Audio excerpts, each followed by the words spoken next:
Ciao ragazzi, oggi voglio portarvi con me a scoprire un po' più da vicino il mondo fantastico degli agrumi, questi frutti straordinari che hanno talmente tante e tali proprietà di cui spesso ignoriamo l'esistenza. E per questo sono venuto a Bovolone nel vivaio Gellere perché gli agrumi sono entrati qui dentro circa 25 anni fa e da allora è stato un continuo percorso di crescita culturale e formativa che ha riguardato non soltanto la gestione della pianta, ma anche la destinazione stessa per il consumo di questi frutti bellissimi. E infatti oggi vi proporremo tre chicche che vi faranno capire come ci sia veramente tanto da scoprire sugli agrumi. E la prima di queste chicche riguarda un limone veramente molto particolare. Sono belli grandi questi limoni, per essere limoni. Sì, per essere limoni sono molto grandi, però questi limoni hanno un piccolissimo segreto. Eh, Questi sono limoni medica, detti anche limoni cedrato. Cosa vuol dire questo? Che questo limone è stato ibridato con un cedro. e quindi è più dolce rispetto al limone Allora ha delle tradizionale? caratteristiche un po' diverse dal limone comune, che dobbiamo ricordare che comunque anche i limoni sono tutti figli ibridi, perché non fanno parte dei primati. E che Dove, utilizzi possono esserci per un limone come questo? guarda, pensa che in Sicilia, questa ad esempio è una pianta coltivata da una famiglia siciliana, in Sicilia questi limoni vengono chiamati limone pane. Quindi mi raccontavano che i loro bimbi mangiavano come merenda Ah, questo frutto, come se fosse un pane tagliato, un po' di zucchero se la mamma lo voleva aggiungere, e questa era la loro merendina, limone pane. Limone pane perché poi ha uno spessore, un albedo molto interessante. Nei limoni cedrati questa parte è molto importante ed è molto buona. Poi abbiamo limoni cedrati con queste forme molto particolari, ma abbiamo anche limoni cedrati che somigliano un po' più ad un limone tradizionale, ma nel momento in cui io andrò a tagliarlo vedrò che il suo albedo sarà un albedo importante. E poi naturalmente anche la scienza mi dice che è un limone cedrato, perché anche questi agrumi hanno il loro DNA. il gesto di sbucciare un'arancia è tra i più comuni perché è quello che facciamo normalmente quando si tratta di gustare questo frutto. Ma facendo così trascuriamo alcuni elementi veramente importanti, oserei dire essenziali per approfittare appieno delle grandi particolarità, delle grandi caratteristiche nutrizionali di questo frutto. E infatti è un po' come per il maiale, non si butta via niente. E adesso Alessandra ci spiega perché. Che succosa.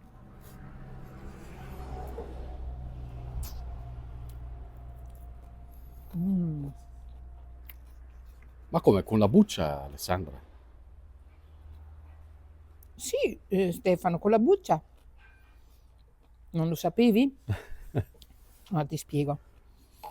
Noi perché ci facciamo le spremute? Per la vitamina C.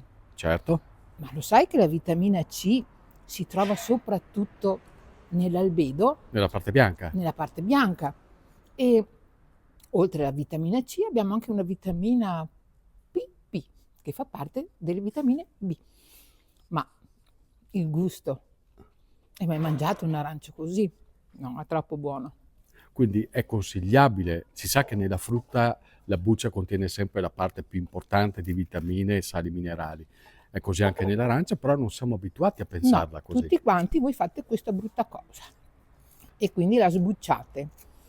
Per carità, ha un gusto un po' amarottico quello dell'arancio, non è come quello del limon medica, del cedrato o del cedro. Però ecco, tutte queste cose ti portano ad eliminare qualcosa di buono. E c'era chi Se non c'è... pensava che l'albedo facesse addirittura male. No, no, no, no.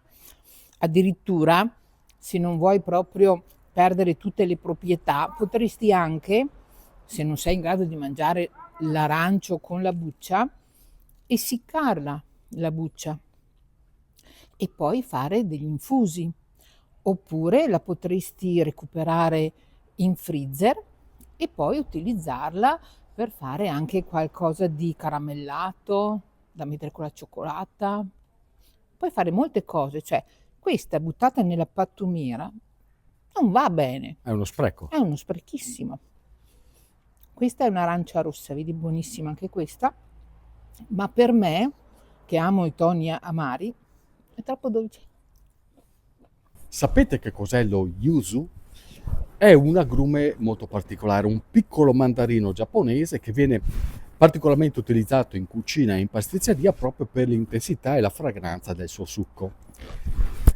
È una pianta veramente speciale di cui tra poco Alessandra ci parlerà, ma in realtà quello sarà solo un pretesto per farvi capire in che modo si possono conservare gli agrumi, in modo da poterli gustare praticamente per tutto l'anno. Sappiate che è possibile. Che pianta è questa? Questa è la pianta di yuzu, Che sarebbe? è un mandarino giapponese. Questo mandarino è leggermente ghiacciato. L'ho raccolto a novembre perché la particolarità di questa pianta, che non so se notate, ma è all'aperto, perché la pianta dello yuzu può vivere fino a meno 10 gradi. Ah, Quindi noi non la mettiamo in serra con le altre, ma la teniamo qui fuori. E la pianta intelligentemente che cosa fa? A novembre, quando i frutti sono maturi, li lascia cadere. e come si conservano? Come è arrivato fino adesso? E quindi noi cosa facciamo? Per non perdere questa delizia, la mettiamo semplicemente nel freezer, Ah, la ghiacciamo ma si può fare con tutti gli agrumi? con tutti gli agrumi. Possiamo conservarli interi oppure dividere la buccia dal succo a seconda dell'utilizzo che poi ne vogliamo fare durante tutto il periodo dell'anno. E questa refrigerazione e congelazione mantiene comunque gli aspetti nutritivi e Diremo nutrizionali. che grazie ad una carissima amica, Roberta, ha provato diversi metodi per la conservazione e ha scoperto che questo tipo di conservazione mantiene al meglio profumi e sapori della pianta, del frutto proprio come appena colto.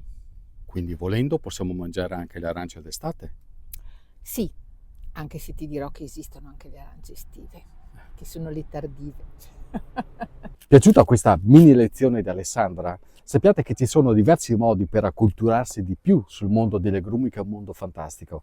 O venite qui in vivaio, a Bovolone, oppure ci sono tante fiere, tante manifestazioni. La prima qual è? In La ordine di prima tempo, sarà qui a Verona per la prima volta alla Fiera di Vita in Campagna. che è... Dal 14 al 16 di marzo. E poi a maggio invece qui si fa la festa degli agrumi, quindi Sì. sarà proprio un festival dedicato a questi frutti. Che oltre a insegnare come usarli, insegneremo a come coltivarli, che è molto importante. Avete preso nota? Vita in Campagna a Verona, Gellere a Bovolone. Ma ascolta, adesso lì che te ne parla con l'insalatina. Eh sì, Sai adesso che guarda mi- anche l'ora, così noi adesso dobbiamo farci delle insalatine molto molto appetitose. Lo vuoi tanto ben mi dà, Alessandra.